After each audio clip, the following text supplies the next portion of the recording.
Hey everyone, so I am back with another unboxing video, and as you can see, it is for my Breath of the Wild Link Nendoroid, the special deluxe edition. Now, I have actually been waiting for this Nendoroid for quite a while. Anybody who has done a pre-order before knows that you obviously have to wait a few months for it to come out, but he was supposed to come out in June, and he wasn't actually released until the end of July. So needless to say, I am very excited to finally have it here, get it open, and show you guys all the stuff that the deluxe edition comes with. As per usual, the first thing we're gonna do is look at the box. Now this box, just from first glance, is obviously different from other Nendoroid boxes. It's a bit bigger and it is very heavily decorated. I can't say if the regular Breath of the Wild Link Nendoroid came with such a decorated box, or if it was just because I got the deluxe edition, but either way we're going to take a look at it. The first thing you notice when you take the box out is that it has a beautiful texture of swirls going all throughout. You can see it better here on the side because it's darker, but this is what I'm talking about.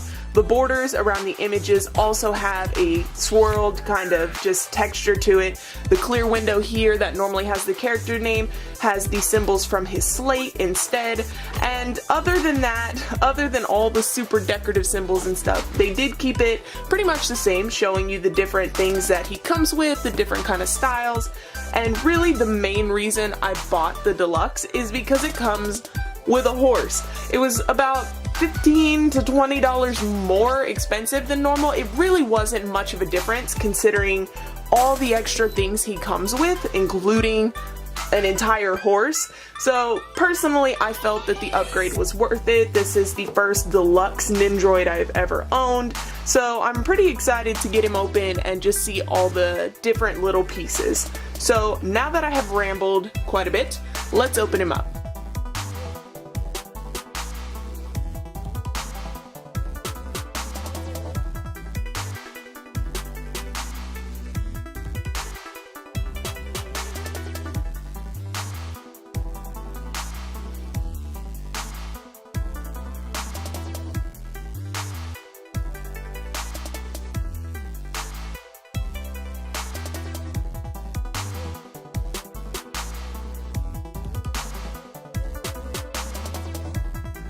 So the first thing we're going to look at is his additional head. This one comes with the hood up around his face, and it is more of a battle cry looking faceplate.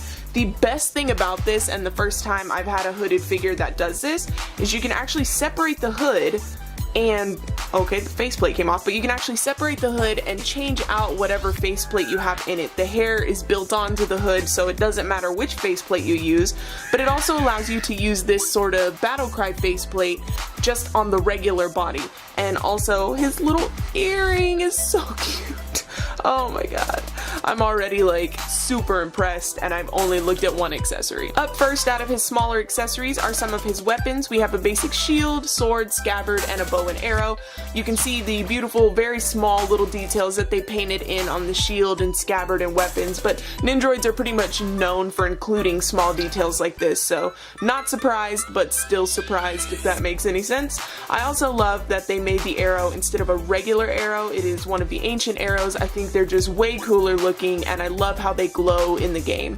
And for round 2 of the accessories, you get 2 more weapons, both of which you can get from the Bokoblin enemies. You have your heavy-handed axe here, and then a wooden mallet bat type thing. You get a piece of food, which looks like a fried chicken leg, but knowing Legend of Zelda, it could be a fried anything leg, as far as that game is concerned.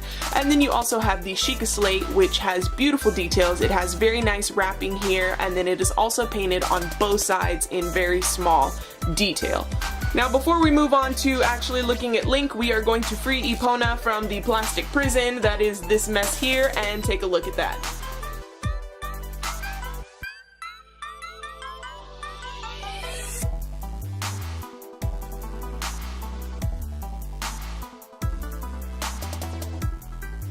Okay, so first off, that was extremely stressful getting all that plastic off. As you saw, literally every single tiny piece comes apart from this horse. The hair moves back here so you can reposition the head. The whole head comes off, all the bags come off, the saddle comes off, the tail comes off. It was a little crazy. Other than that, this horse is beautiful. The straps here are made out of some kind of soft suede. It is a wonderful, wonderful little touch versus making them plastic or out of a cheap material. The hooves and the legs have a lot of articulation, as does the head, and like I said, the hair back here moves so that way you can position the head up higher if you'd like and not worry about breaking anything. The tail has a little ball system so you can kind of move it around and do whatever you'd like. The bags do come off, but I'm not sure why you would want to take them off because it just leaves a big hole here and then on the back end 2 small little pegs. I suppose you could cover those up with something, but I'm just, again, not really sure why you'd want to leave those exposed. The saddle does actually come off as well, but I'm not sure why you'd want to remove it because the rest of the harness doesn't remove and you're just left with half a harness and a hole in the top. Again, I don't really understand why these come off, but maybe it's just for precaution so they don't break off in movement. I don't really know. I'm gonna let you guys figure that one out. Overall, the horse is extremely amazing. I love all the little details and points of articulation. Definitely worth the upgrade to the deluxe edition in my opinion. Now that we've looked at all of that, let's take Link out and take a look at him.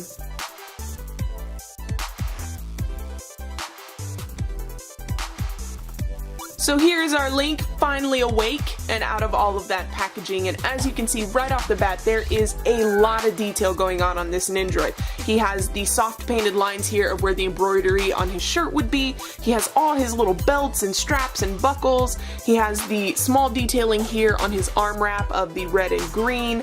As you circle around to the back, you can see the shading in his hair, his little earrings, his cute little ponytail. Like, I'm really blown away by everything they included in this Nendoroid. He has a small quiver of arrows that is removable. It only has a very small little hole point here, so if you want to leave it off, it's not going to be that noticeable if you take pictures from behind or anything. Probably easy to Photoshop out. There's also a super small little pouch going on here, and of course his arm guard. Just like I said, tons and tons of detail in this Nendoroid. He looks absolutely adorable. Breath of the Wild is an amazing game. The design of this Link is amazing, and this Nendoroid really just kind of captures every tiny little thing you can imagine. So now that we have done the 360 and taken a look at all of these amazing extra pieces, it is time for his close-up. So here is our boy unboxed and ready to go out on his adventure. Thank you guys so much for watching this unboxing. I hope you enjoyed it, and I will see you in the next one.